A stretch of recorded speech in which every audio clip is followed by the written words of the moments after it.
আপনার চেহারা নূরের মতো উজ্জ্বল হয়ে যাবে শুধুমাত্র যদি একটি আমল আপনি করতে পারেন।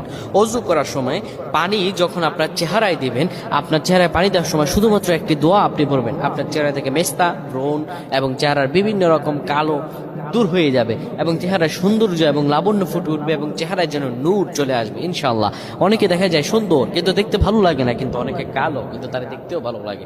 এটি হচ্ছে আল্লাহ তাআলার পক্ষ থেকে একটি রহম। চেহারা সৌন্দর্য বৃদ্ধি পাওয়া আল্লাহ তাআলা দোয়া কবুল করার মাধ্যম, চেহারা সৌন্দর্য বৃদ্ধি পাওয়া গুনাহ মাফ হয়েছে এটার মাধ্যম। প্রিয় ভাইরা আমার, এটা অত্যন্ত গুরুত্বপূর্ণ আমল, সকলেই করবেন। যখন আপনি অজু করবেন, অজু করার সময় পানিটা যখন চেহারায় দিবেন, ওই পানির মধ্যে 3 বার পরে ফু দিবেন। আল্লাহু নূরুস সামাওয়াতি ওয়াল আরদ আল্লাহুম্মা ইগফিরলি, আল্লাহু নূরুস সামাওয়াতি ওয়াল আরদ আল্লাহুম্মা ইগফিরলি।